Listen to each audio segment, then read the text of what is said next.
Assalamu alaikum wa rahmatullahi wa barakatuh.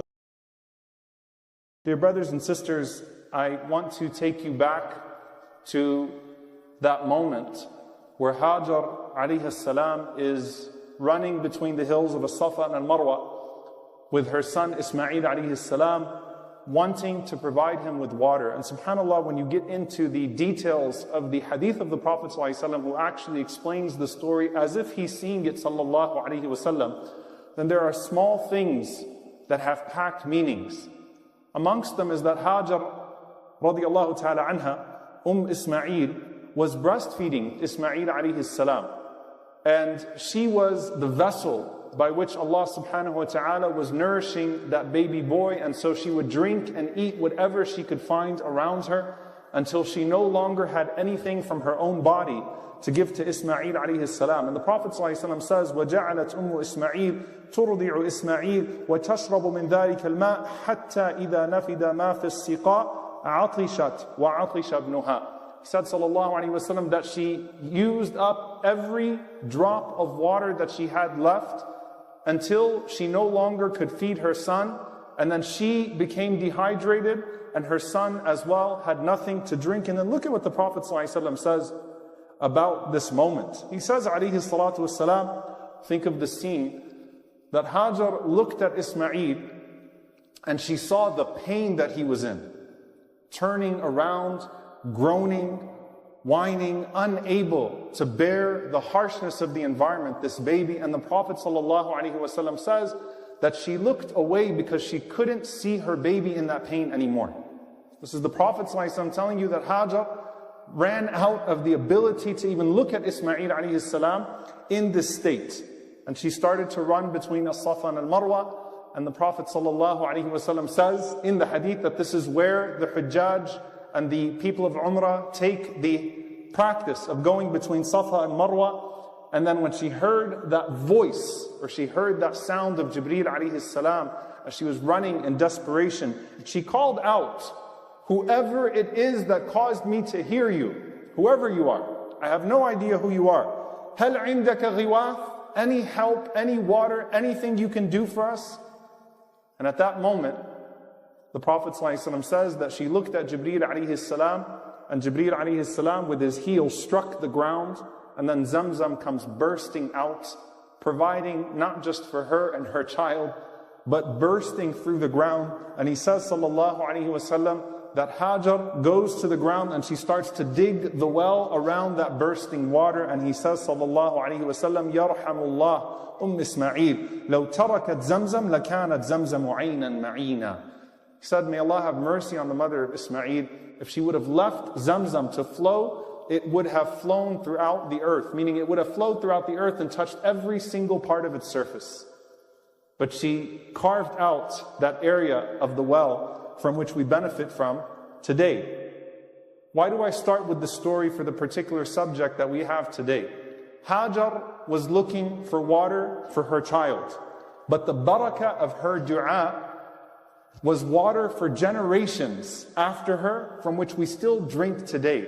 That well that Jibreel alayhi salam struck open, when you go there and you drink Zamzam, or when the Hujjaj come back and they bring you that Zamzam, it is still flowing from that very moment, and that is the barakah, the blessing of the sincerity of that woman and the sincerity of that family. And Ibrahim alayhi salam, whose du'as are throughout the Quran, where Allah Azza wa Jal always multiplies what his Khalil Ibrahim asks him. When Ibrahim alayhi salam comes back to the Kaaba, or comes back to raise the foundations of the Kaaba with his son Ismail alayhi salam, and Allah Azza wa Jal tells him, now call out. The question that Ibrahim asked was, وَمَا يَبْلُغُ صَوْتِي?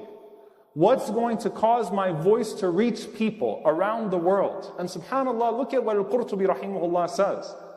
Ibrahim alayhi salam was talking about the blessing of his voice being able to reach people in his time at that moment. What's going to cause my voice, this man in the middle of a desert, to reach people?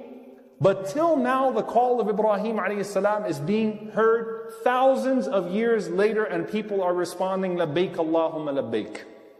And that's the barakah, the blessing of the dua of Ibrahim alayhi salam. So what's the connection here between dua and this specific concept of barakah, which is more than what you could have asked for, more than what you comprehended, more than what you would have ever dreamt of. What is it about the connection between dua and barakah that we take from this family in particular? Years later, the Prophet ﷺ says that Ibrahim ﷺ came back to visit Ismail ﷺ after his mother had passed away. So this is after the death of Hajar. And it's a longer hadith, so I'll get to the latter part of it in one sentence from the Messenger ﷺ. The story goes that Ibrahim finds a woman in the house of Ismail, that is his first wife from the people of Jurhum who surrounded them, and asked her how she was doing without introducing himself, and she thought he was just an old wayfarer. And all she had to say was, things are terrible. She complained about the water, she complained about the lack of food, she complained about the difficulties of Ismail alayhi salam's task. And Ibrahim alayhi salam says, when your husband comes home, give him salam and tell him he should change the gate of his home. And Ismail alayhi salam comes home and says, what happened today? She says, an old man came by and I invited him in. He asked me how I was doing. I told him how we were doing. What did he say? He said, change the gate of the house. Ibrahim alayhi salam meant, of course, change her. And so Ismail alayhi salam said, well, that's a sign from my father. I've got to move on from you. Marries another woman. Ibrahim comes later and finds the exact opposite person. A woman who is grateful, who finds the barakah, the blessing of everything that is in her home.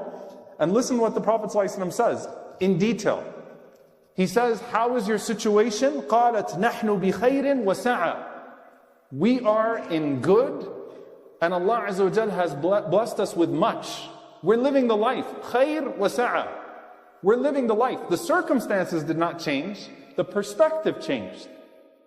We're blessed, alhamdulillah. Everything is blessed. Everything is great. All she had to say was alhamdulillah, and she meant it. And Ibrahim alayhi salam loves that. وَأَثْنَتَ عَلَى اللَّهِ. And she started to praise Allah subhanahu wa ta'ala. And the Prophet ﷺ says, Ibrahim asked her, مَا طَعَامُكُمْ? What do you eat? I mean, if you're living the life like this, if everything is great, what is it that you're eating? She said, اللحم. We have some meat. قَالَ فَمَا شَرَابُكُمْ? He said, and what do you drink? قَالَتْ الْمَاء. She said, we drink water. فَقَالَ. So this is the Prophet ﷺ now narrating a dua of Ibrahim alayhi salam. قَالَ اللَّهُمَّ بَارِكْ لَهُمْ فِي اللَّحْمِ وَالْمَاءِ. Oh Allah, bless them in their meat and in their water. Rasulullah sallallahu alaihi wasallam says, وَلَمْ يَكُنْ لَهُمْ يَوْمَئِذٍ حَبٍّ. They didn't have any grains. They had no wheat, no grain. And if they had grain, Ibrahim alayhi salam would have blessed their grain as well. He would have asked Allah to put barakah in their grain as well. And the Prophet ﷺ said, so what's the effect of this dua? Was it just that there was barakah in their home for their meat and their water, that Allah Azza wa Jal made it good for them and Allah subhanahu wa ta'ala kept replenishing them? The Prophet ﷺ said, no people but the people of Mecca have the barakah in their meat and their water that the people of Mecca do. No other people could survive on meat and water without it harming them, except for the people of Mecca, because of the dua of Ibrahim alayhi salam. That's the barakah. The replenishing, the establishment of a civilization, a prophet that comes amongst them, that guides them, more precious than the food and drink that they have. And the Prophet ﷺ is saying, the effect of the blessing of Ibrahim on the little meat that he saw in that house that day, and the little water that he saw in that house today, is still there thousands of years later when you eat the meat and drink the water of Mecca. That's barakah. That's the blessing of the family of Ibrahim alayhi salam. And it continues. Ali ibn Abi Talib radiallahu ta'ala anhu says that when we made hijrah and we made our way to Medina, the Prophet sallallahu alaihi wasallam was at Harrat al-Suqya, an area that belonged to Sa'd ibn Abi Waqqas radiallahu ta'ala anhu.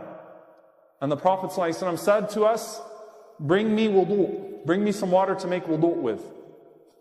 And so we brought wudu. And the Prophet sallallahu alaihi wasallam made wudu with that water, and then he faced the Qibla, and he raised his hand sallallahu alaihi wasallam facing in the direction of Mecca. وقال اللهم إن إبراهيم كان عبدك وخليلك ودعا لأهل مكة بالبركة. O Allah, your servant Ibrahim alayhi salam, your friend Ibrahim alayhi salam, your Prophet Ibrahim made dua for the people of Mecca, for barakah, and you granted him that. وَأَنَا عَبْدُكَ وَرَسُولُكَ, and I am your slave and your messenger, sallallahu alayhi wa sallam. أدعوك لأهل المدينة أن تبارك لهم في مدهم وصاعهم مثلي ما باركت لأهل مكة مع البركة بركتين. The Prophet ﷺ said, I am your slave and messenger, calling upon you, and I'm asking you to bless the people of Medina in their grains, in their measurements, meaning their handful, their sa'a, their mud, all of their measurements, all of their grain, all of their water. And for each blessing that you gave to Mecca, let it be doubled for the people of Medina. And you benefit from that barakah today. You go to Medina and the air is different. Everything is different about Medina. That's the barakah of the dua of your Prophet sallallahu alaihi wasallam, who based his dua on the barakah of the dua of Ibrahim alayhi salam. And as the scholars mention, Allah Azza wa Jal himself blessed Al-Quds. May Allah subhanahu wa ta'ala free it. Al-Ard allati barakna fiha lil-alameen. And even barakna hawlahu, the place, the land that we have blessed for all time. And we have even blessed the land around it. May Allah subhanahu wa ta'ala liberate it. Allahumma ameen. We see the Prophet sallallahu alayhi wa sallam praying for the barakah of different places in his own life. Sallallahu alayhi wa sallam قال اللهم بارك لنا في شامنا وبارك لنا في يمننا. Oh Allah, bless us with our Sham. Bless us with our Yemen. May Allah subhanahu wa ta'ala bless the places of Sham and bless Al-Yemen and free them from their poverty and their devastation and increase them in that blessing. Allahumma ameen. SubhanAllah, look at even the ownership. Our Sham, our Yemen. You talk about how we think as an ummah. The Prophet ﷺ was neither Shami nor Yemeni. But our Sham, our Yemen. So when you look at these places and you find them in drought and devastation, you make dua for them as our Sham and our Yemen and our Palestine and our Somalia and our Iraq and whatever it may be. They're ours because we're one ummah. And we pray for barakah for them the same way we pray for barakah for ourselves. The Prophet ﷺ used to pray for barakah in certain times. قال عليه الصلاة والسلام اللهم بارك لي أمتي في بكورها. Oh Allah, bless my ummah in its morning hours. And as the narrators mention, that from that dua of the Prophet ﷺ, the ummah is more productive spiritually and even materially in its morning hours. That if a person were to start their day early after Fajr, they will find more blessing in that time than any other time of the day. And that's from the dua for barakah from your Prophet sallallahu alaihi wasallam. We find it from the Messenger sallallahu alaihi wasallam that when he would pray for a family, he would say, Barakallahu laka fi ahlika wa malik. May Allah subhanahu wa ta'ala bless you in your family and in your wealth. When people would get married, he would say what? Barakallahu lakuma wa baraka alaykuma wa jama'a baynakuma fi khayr. May Allah pour His blessings upon you and between you. It was a constant habit of the Prophet sallallahu alaihi wasallam. And now we say, Eid Mubarak, Barakallahu fikum, Barakallahu lak. But are you really thinking about what you're saying? And I want you to think about this concept, subhanAllah, that the Prophet ﷺ taught us to even remove envy from ourselves by what? When you see someone who has something that you start to covet inside, the Prophet ﷺ taught us to say, Barakallahu laka fiha, or Barakallahu laka fihi. May Allah subhanahu wa ta'ala bless you with that which you have. Not only do you not covet it or wish that it would be taken away from that person and given to you, you even make dua that Allah subhanahu wa ta'ala bless them to the maximum extent with sincerity so that they can benefit from that in a way that is pleasing to Allah subhanahu wa ta'ala and pleasing to them as well. He taught us sallallahu alayhi wa sallam a very powerful, beautiful dua which is expansive in this regard. For dua, for barakah for ourselves, he used to say sallallahu alayhi wa sallam, Allahumma ighfir li dhanbi wa wassi' li fi dari wa barik li fi ma razaqtani. Allahumma ighfir li dhanbi. Oh Allah, forgive my sins. The number one reason why barakah is not present in something is because there's the disobedience of Allah subhanahu wa ta'ala in that thing. If you want to lose barakah in your health, you use it in a way that's displeasing to Allah. You want to lose barakah in your wealth, you use it in a way that's displeasing to Allah subhanahu wa ta'ala. that means no matter how much you have, it will not be blessed and no good will come from it. So Allahumma ighfir li dhanbi. And then the Prophet ﷺ said, وَوَسِّعْ لِي فِي دَارِي, and grant me expanse in my home. That's not a dua for the increase in square footage.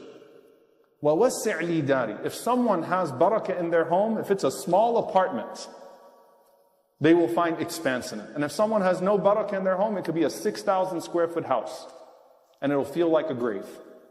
It's about barakah in that home. There's something very profound about this as well, that it's an existing blessing. So I already have a dar, and I'm asking Allah to bless me in what I already have. وَبَارِكْ لِي فِي مَا رَزَقْتَنِي, and bless me in that which you provide me. So the existing blessings and the new blessings, let them come with the barakah of Allah subhanahu wa ta'ala. Allahumma ighfir li dhanbi wa wassi' li fi dari wa barik li fima razaqtani. In conclusion, dear brothers and sisters, the ulama talk about this contradiction of talab al-barakah bi niyat al-ma'asiyah, to ask Allah for blessing with the intention of disobeying Him. To ask Allah for a blessing with the intention of disobeying Him. You walk up to someone and say, make dua that Allah lets me get this job. Make dua that Allah lets me get this position. Make dua that Allah facilitates this for me. But your intention all along is to use that place, or to use that position, or use that possession in a way that's not necessarily pleasing to Allah subhanahu wa ta'ala. And when you say Bismillah, which opens barakah for whatever it is that you're going to do in the name of Allah, your intention is to do with that blessing what is pleasing to Allah subhanahu wa ta'ala. And when you say Alhamdulillah, after you recognize a blessing, Allah Azza wa Jal increases you so that you can increase in gratitude and hence be eternally blessed. And so, barakah is sought through al-birr. Barakah, blessing, is sought through the intention to do good. The intention to do that which is pleasing to Allah subhanahu wa ta'ala. And ma'asiyah and sin is what is self-defeating in regards to the request for barakah. And that's why Nuh alayhi salam said, فَقُلْتُ اسْتَغْفِرُوا رَبَّكُمْ إِنَّهُ كَانَ غَفَّارًا يُرْسِلِ السَّمَاءَ عَلَيْكُمْ مِدْرَارًا وَيُمْدِدُكُمْ بِأَمْوَالٍ وَبَنِينَ وَيَجْعَلْ لَكُمْ جَنَّاتٍ وَيَجْعَلْ لَكُمْ إِنْهَارًا. Nuh alayhi salam tells his people, if you seek forgiveness from Allah subhanahu wa ta'ala, Allah Azza wa Jal will pour His blessings upon you and around you in every single way. Why? Because it is sins that deplete and sins that remove any blessing and any request for barakah. So we ask Allah subhanahu wa ta'ala to bless us in all that we have, and in all that we ask Him for, and in all that He gives us, and to make us amongst the blessed, to make us amongst those who are accepted, and to make us amongst those who enjoy the most blessed position with our Prophet sallallahu alaihi wasallam.